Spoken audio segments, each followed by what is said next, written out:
sekarang pemirsa, di sini itu sering terjadi penampakan juga.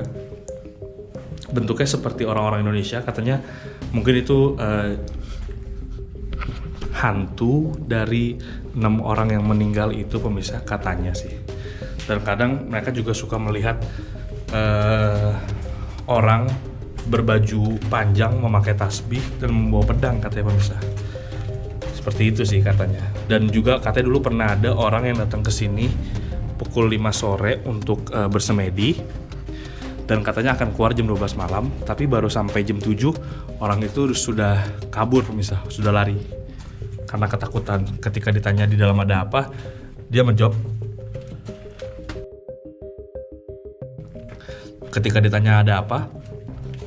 di dalam tidak ada apa-apa, cuma dia merasa tidak enak aja, akhirnya dia kabur jam 7 itu. Ya itu dia pemirsa.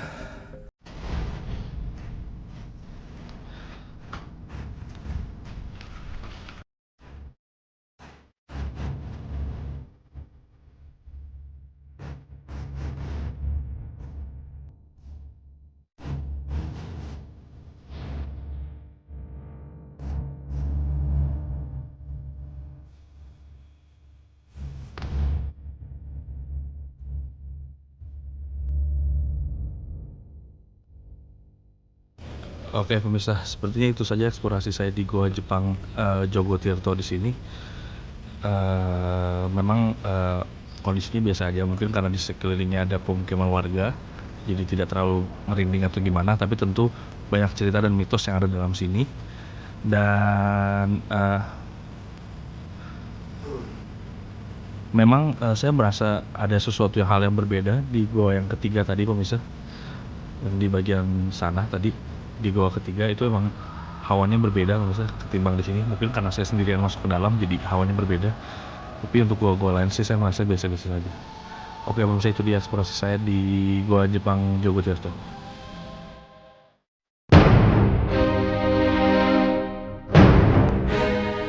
Saat tim konon katanya melakukan eksplorasi di Gua Jepang Blambangan, Desa Jogo Tirto, Kecamatan Berbah, Kabupaten Sleman, Daerah Istimewa Yogyakarta pada siang hari, selain bau pengap, juga kondisi gua yang gelap gulita tanpa penerangan sama sekali hingga di tengah lorong. Namun keempat lorong yang panjangnya 50 meter itu membuat kebanyakan pelancong takut untuk menelusuri hingga ke ujung lorong.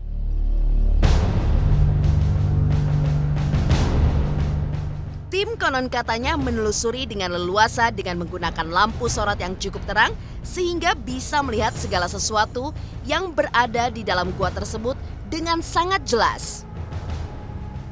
Banyak pelancong ketakutan untuk melakukan penelusuran ke dalam gua. Ketakutan banyak pelancong untuk melakukan penelusuran ke dalam gua karena mereka menduga ada ular di dalam gua tersebut. Namun, aksi berani tim konon katanya yang menelusuri hingga ke ujung lorong dan berpindah dari satu lorong ke lorong lainnya, dari pintu masuk lorong yang satu tembus ke pintu masuk lorong lainnya, melewati tengah lorong yang tersambung satu dengan yang lainnya.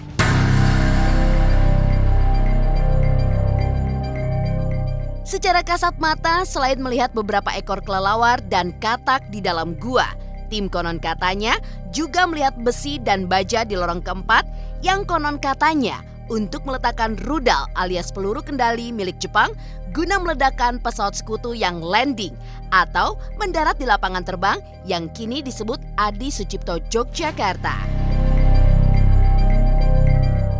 Benarkah ada kehidupan tak kasat mata dari dunia astral di gua?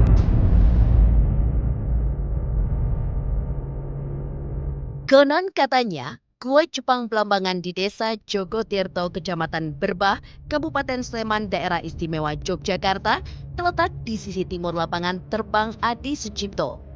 Dibangun pada tahun 1942 oleh Jepang melalui tenaga kerja paksa Indonesia melalui sistem Romusa. Artinya, Gua Jepang ini dibuat di awal pendudukan Jepang di Indonesia sejak tahun 1942. Dan berakhir pada tanggal 17 Agustus 1945 seiring dengan dikumandangkannya proklamasi kemerdekaan Indonesia oleh Soekarno dan Muhammad Hatta atas nama bangsa Indonesia. Pendudukan Jepang di Indonesia merupakan rentetan dari Perang Dunia Kedua di Asia Pasifik. Maka, bisa dibilang Gua Jepang ini merupakan salah satu peninggalan dari Perang Dunia Kedua tersebut. Gua Jepang Blambangan ini memiliki 4 lorong sebagai pintu masuk dengan kedalaman masing-masing lorong sejauh 50 meter. Antara satu lorong dengan lorong lainnya terdapat lorong penghubung sehingga saat kita masuk melalui lorong yang satu akan tembus ke 3 lorong lainnya. Keempat lorong memiliki fungsinya masing-masing. Ada yang untuk melakukan pertahanan menghadapi tentara Indonesia dan sekutu, melakukan pengintaian, menyimpan persediaan logistik, hingga lorong tempat istirahatnya tentara Jepang. Konon katanya, gua ini dilengkapi dengan menara pengintaian tentara Jepang.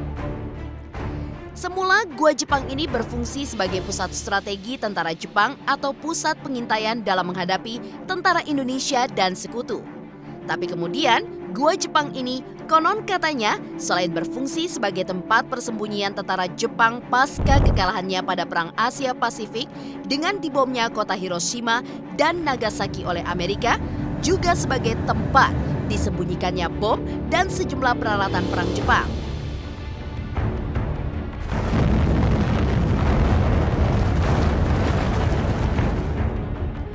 Pasca pulangnya tentara Jepang, aneka bom dan peralatan perang tersebut disita oleh tentara Indonesia.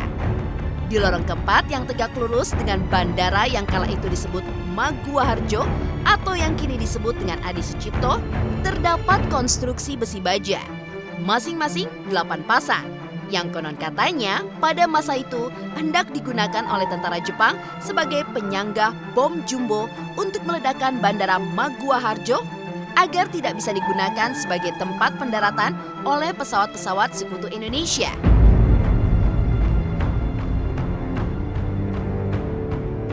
Konon katanya, gua Jepang Blambangan ini juga digunakan tentara Jepang sebagai tempat penyiksaan bagi rakyat atau pejuang Indonesia kala itu. Sekarang, gua Jepang Blambangan Jogotirto menjadi salah satu destinasi wisata bagi para wisatawan lokal, domestik, nasional, maupun mancanegara. Gua Jepang sebagai bukti penjajahan Jepang di masa Perang Dunia Kedua rupanya tersebar di Indonesia.